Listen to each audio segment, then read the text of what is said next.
So Kaleshwaram ప్రాజెక్టులకు సంబంధించి పెద్ద రచ్చ నడుస్తుంది. మీరందరూ చూస్తూనే ఉన్నారు. ఒకరికి మించి ఒకళ్ళు ప్రజెంటేషన్లు ఇవ్వడం, ప్రెస్ మీట్లు పెట్టడం అనేది మీరు చూస్తూనే ఉన్నారు. ఇక కేటీఆర్ మాట్లాడుతుంటూ మేడిగడ్డను ముట్టుకోకుండానే కన్నెపల్లి నుంచి నీటి లిఫ్ట్ చేయొచ్చు అని చెప్పేసి ఈయన చెప్తుండే. ఎందుకంటే వీళ్ళంతా ఇంజనీర్లే కదా, కుటుంబం మొత్తం హరీష్ రావు, కేటీఆర్, కేసీఆర్ అందరు పెద్ద మేధావులు, వాళ్ళ మేధస్సును రంగరించి కట్టినటువంటి ప్రాజెక్టులు కాబట్టి అవన్నీ పనిచేస్తాయని చెప్తారు. ఎందుకంటే వాళ్ళే ఇంజనీర్లు కాబట్టి. అయితే మేడిగడ్డను ముట్టుకోకూడనే కన్నేపల్లి నుంచి నీటిని లిఫ్ట్ చేయొచ్చు అని అంటున్న కేటీఆర్ అసలు మరి మేడిగడ్డ ఎందుకు కట్టినట్టు? సో దాని సంబంధం లేకుండా నీళ్ళు లిఫ్ట్ చేయొచ్చు అంటాడు కదా.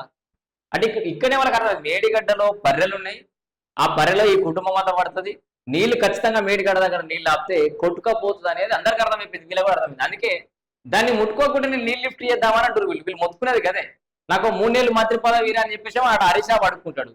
అది ముట్టుకోకుండానే నీళ్ళు ఎత్తిపోయొచ్చనేమో కేటీఆర్ అంటాడు.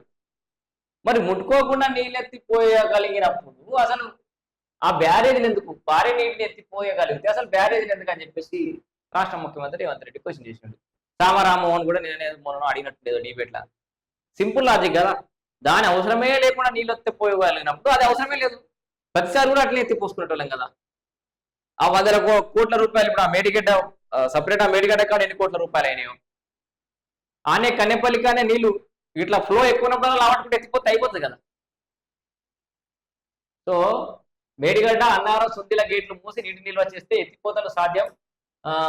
అలా నిల్వ చేస్తే బ్యారేజ్ తెగిపోయే ముప్పు ఉందని ఎన్డీఎస్ఏ తేల్చింది. అయినా నీటిని ఎత్తిపోయట్లేదంటూ కేటీఆర్, హరీష్ రావును కిలాడి కమిటీ రాద్దాం, అంటే కిలాడి కమిటీ అంటే కొత్త కిలాడి కమిటీ ఏర్పాటు చేశారు. దానికి చైర్మన్ గా కేసీఆర్ ఉన్నాడు, దాంట్లో సభ్యులుగా కేటీఆర్, హరీష్ రావు, ఈయనెవరు ఈటల రాజేందర్ ఏరియడు కొత్తగా అని చెప్పేసి ఏదో అన్నాడు నిన్న. సో ఏది ఏమైనా ప్రజలకు ఏమైనా పనికి వస్తుందా పనికి రాదా అనే విషయం అయితే నీకు తెలిసాల్సి ఉంది. ఆ సోషల్ మీడియాలో ఇంకో మెసేజ్ కూడా చక్కర కొడుతుంది, అసలు పనికి రాదని వీళ్ళు అంటారు, పనికి వస్తుందని వీళ్ళు అంటారు, అసలు రైతులకు నీళ్ళు వచ్చేదినని. మీ అందరి మధ్యలో, రాజకీయాల మధ్యలో రైతులైతే ఇబ్బంది పడుతున్నటువంటి పరిస్థితి ఉంది. సో ఆ ప్రాజెక్ట్ సంబంధించి ఆ ఎన్డీఎస్ఏ రిపోర్ట్ ఏంది, వాళ్ళు చేసిన అవినీతి ఏంది, వీళ్ళు కూడా పేపర్ కథనాలకే పరిమితం కాకుండా ఆ తొందర యాక్షన్ తీసుకుంటే బాగుండని అందరైతే ఎదురు చూస్తున్నటువంటి పరిస్థితి.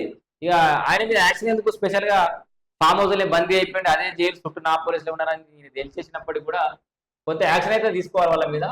సో ఇది నిన్న ప్రెస్ మీట్ కి సంబంధించిన అంశం. బ్యారేజీల పునరుద్ధరణ పనులు పూర్తయినాకనే ఎత్తిపోతలు చేపడతామని అయితే సీఎం రేవంత్ రెడ్డి చెప్తున్నటువంటి పరిస్థితి.